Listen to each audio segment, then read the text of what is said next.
வணக்கம் நண்பர்களே, நான் செந்தில்வேல். இது மரபு செல்வமாம் திருக்குறளை நவீன நோக்கில் நவீன பின்புலத்தில் வைத்து நவீன கவிதையைப் போல வாசிக்கும் ஒரு எளிய முயற்சி. நினைந்தவர் புலம்பல் அதிகாரம் பார்த்துட்ருக்கோம்.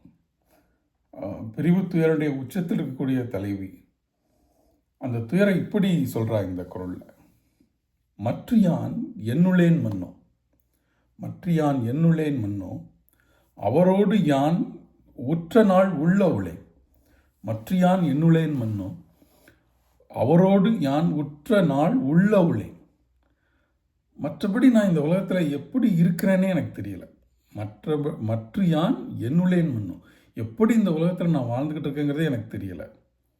ஒரே ஒரு விஷயத்தை தவிர, அவரோடு யான் உற்ற நாள் உள்ள உளே.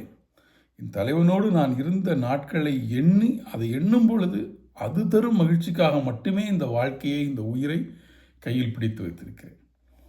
ஏன்னா நான் வாழ்வதற்கு வேறு எந்த காரணமும் இல்லை. ஆனால் அவனோடு நான் இருந்த நாட்கள் என் நினைவில் இருக்கின்றன. அந்த நினைவுகளை மீட்டிக்கொண்டு என்னால் வாழ்ந்து விட முடியும். அந்த நினைவுகளை மீட்டும் இன்பத்திற்காகவே நான் வாழ்கிறேன். ஒரு ஒரு டீப் லாங்கிங் இந்த குரலில் தெரியுது. ஆசிரியர் ஜெயமோகன் மகாபாரதத்தை 25 நாவல்களாக எழுதும்போது அதில் பாகவதத்தை, ராதாகிருஷ்ண பாவத்தை அவர் எழுதியிருக்கக்கூடிய நாவல் நீலம். அந்த நாவலுடைய 2வது பகுதி முழுக்கவே அவர் ராதையின் காத்திருப்பு தான் அதில் ஒரு உச்சமான வர்ணனையில் அதுதான் வரும்.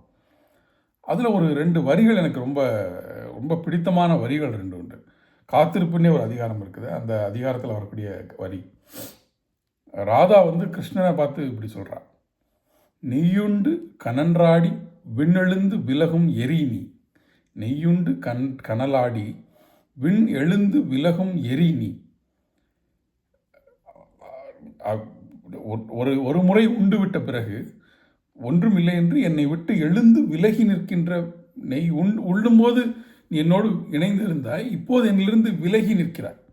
அப்படி விலகி நிற்கக்கூடிய எரி நீ. நான் யார் அப்படின்னா, ஒரு முறை நாதொட்ட இசை வெள்ளம் ஒளியாது நிறைந்திருக்கும் ஆலயமணி நான். ஒரு முறை நாதொட்ட இசை வெள்ளம் ஒளியாது நிறைந்திருக்கும் ஆலயமணி நான். விலகிடுறான் அந்த தலைவன், விலகிட்டான். ஆனால் தலைவிக்கு அது எப்படி இருக்குது? ஒரு முறை ஒரு மணி, ஒரு மிகப்பெரிய ஆலயத்தில் ஒரு மணியை ஒரு முறை அடித்தால் அது எப்படி ஆலயத்தின் மூலை முடுக்கெல்லாம் ரீங்கரிக்கிறதோ, அதுபோல அவன் விட்டு சென்ற, கண்ணன் விட்டு சென்ற காதல் எனக்குள்ள என்னுடைய அத்தனை பாகங்களையும் புல்லரிக்க வைக்கிறது. கிட்டத்தட்ட அந்த உணர்வு நிலையை வள்ளுவர் படைமுடிக்கிற குரல் இந்த குரல்னு தோணும். ஒரு டீப் லாங். மற்ற யான் என்னுளேன் மன்னோ, நான் எப்படி வாழ்ந்திருக்கிறேன்றே தெரியவில்லை. அவரோடு யான் உற்ற நாள் உள்ள உளே. என் தலைவனோடு நான் இருந்த நாட்களை மீண்டும் மீட்டிக்கொள்வதற்காக மட்டுமே இந்த வாழ்க்கையை வாழ்ந்திருக்கிறேன்னு அந்த ராதாகிருஷ்ண பாவத்தை மிக அருமையாக, ரொம்ப கிட்ட போய் புரிந்து கொள்வதற்கு உதவியான குரல் அப்படின்னு தோணுச்சு.